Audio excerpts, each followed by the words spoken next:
Welcome to the second unit of probability theory and stochastic process. So in this lecture, we'll deal with operation on single random variable.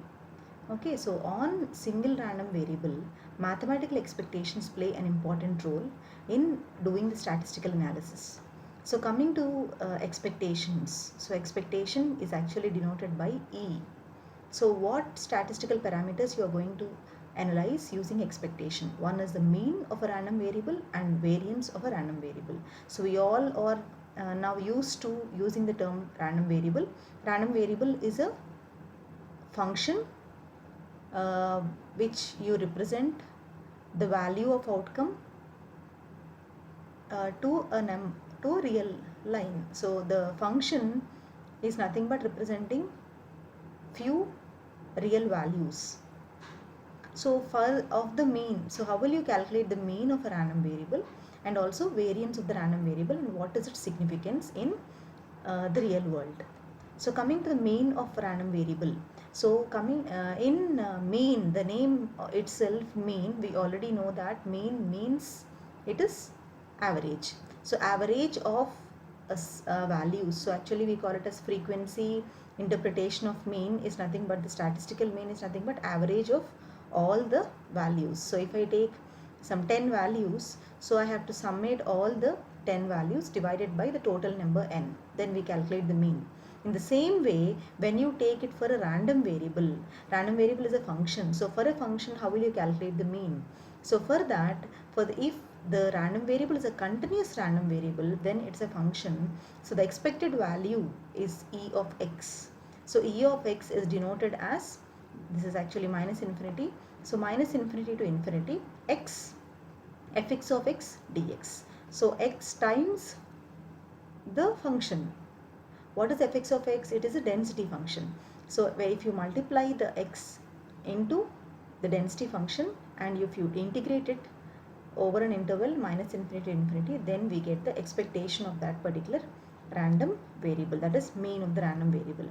And coming to the discrete definition, so when you take discrete values, so you don't have a function, so it is having some discrete values, so 1 2 and so on n.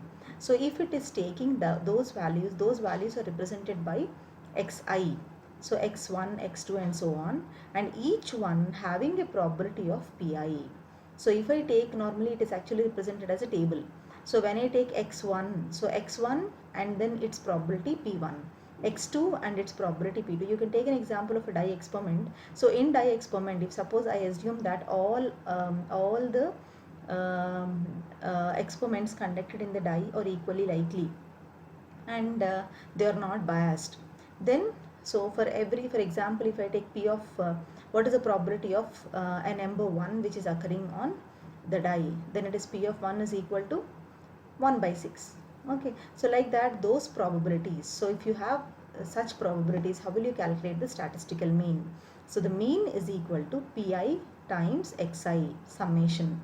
So what does it mean? So you just need to multiply the probability with the sample value x1 into p1 plus x2 into p2 and so on till the value of I.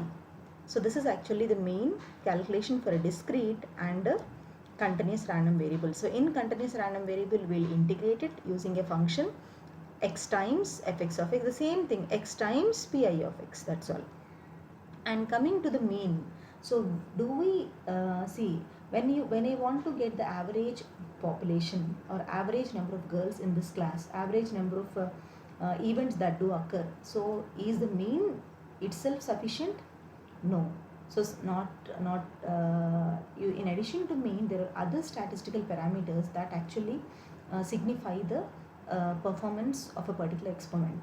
So mean A alone will not be able to truly represent the density function of any random variable.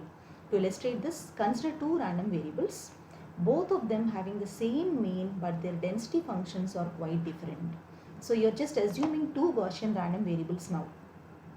So so if I take two Gaussian random variables, so x1 and x2, and if I have the same mean and if I have the same mean, do I guarantee that its density functions are different or same?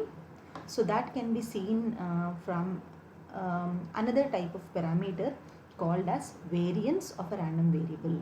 So variance is, I'll tell a small example. For example, there are 60 students in this class. So when I want to measure the of uh, height of the average height of this class, so then I'll calculate the mean. So once I calculate the mean, if I want to measure each and every student difference with the mean, so how much are you deviating from the mean, that is actually called as variance. For example, the average height of this class is 5. Then I want to calculate the height with respect to one student. For example, he is 6 feet. So what is the deviation from the mean? It is 1 feet. So like that, if you calculate everything, expectation, then we can call it as variance.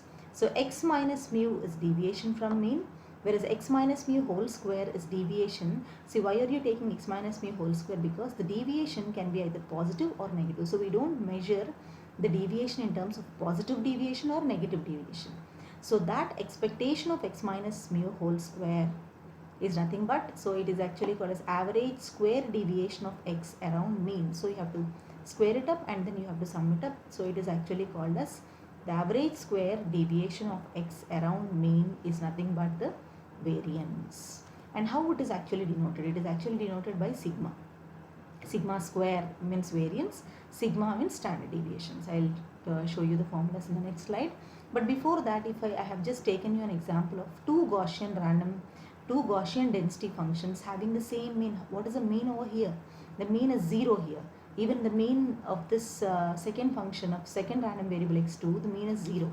So when you compare these two Gaussian density functions, so you can see that this Gaussian density function is more concentrated around the mean. So here, if I take sigma square is actually variance. So variance is equal to 1. So when I take variance is equal to 1, you can see that this is a density function. So it is more concentrated on the mean. But when you increase the variance, what happens? The spread increases. So that's why the measure of spread is actually called as deviation, is actually called as variance. Or standard deviation, sigma will be the standard deviation. So how will you represent such type of functions? That is, you already know normal random variable x1 is n of 0, 1. 0 is mean is equal to 0. So and sigma square is equal to 1. And similarly, x2, this is second Gaussian random variable x2. So x2 is approximate as normal of how much is the mean here? Mean is 0 and sigma square is equal to 3. So already we know this, the normal random variable representation is n of mu comma sigma square. So mu is 0 and sigma square is 3. So this is the type of representation. So the mean alone cannot describe the density function. Even though you have same mean, the density functions may vary. So based on the parameter called variance. So, but in next classes you would just know how the moments do vary, not only variance, there are other parameters which actually varies the density function. So coming to the variance definition, so sigma x square is nothing but the variance. So sigma x square is equal to expectation of x minus mu whole square. I told you this is average square deviation which cannot be negative. So that's why it is always greater than or equal to 0. And coming to sigma x square, even here I have forgot minus infinity. So minus infinity to infinity. So this is nothing but variance. I am telling you in terms of for continuous random variable how it look like. Expectation of x minus mu whole square into fx of x greater than 0. So for a continuous random variable, you will have a continuous density function, probability density function represented by fx of x. So sigma x square is that. And coming to the discrete random variable, for a discrete random variable, what is variance? Variance is equal to sigma expectation of x minus mu whole square px of x greater than 0. What does it mean? This is discrete probability mass function, not density function. For discrete, we use the terminology probability mass function. So the variance multiplied by the probability mass function will give you the actual variance. See, there is a lot of difference. We call this only x minus mu whole square, even it has mean square value. But when you multiply with the density function and you do the averaging, then we actually get the variance. This is also greater than 0. Similarly, if you remove the square root, square sigma x is square root of expectation of x minus mu whole square. This is called as standard deviation. So coming to a small example. So consider a rolling of a fair 6-sided die. So you have 6-sided die with x the number of uppermost face. Okay, we know that the PF, that is density function, probability of x is px of x is equal to 1 by. What does it mean? All the 6 events that do occur in rolling a die are equally likely. So it is equal to 1 by 6. So x is equal to, where x is equal to 1, 2, 3, 4, 5, 6. So 6 outcomes. And the mean is also given 3.5. The variance of x. How will you calculate the variance of x? It is already, this is discrete. So you need to apply the formula sigma x minus mu whole square into px of x. So you know px of x is 1 by 6. So you just need to calculate the mean first. So it's already done 3.5. So 1 by 6 should be multiplied by 1 minus 3.5, 2 minus 3.5, 3 minus 3.5, 4 minus 3.5, 5 minus 3.5 and 6 minus 3.5. Sum it up and square it up. So 1 minus 3.5 whole square, because it is x minus mu whole square into 1 by 6. So there you get the variance, and from there you can calculate the standard deviation as square root of variance. And a small example I am giving it to you. You can calculate the mean and variance of Poisson's and Bernoulli random variable. So for a Poisson random variable, both are discrete. So the same formula holds good. So when you take the same formula, x minus mu whole square into px of x. So px of x is nothing but your actual Bernoulli random variable's probability mass function.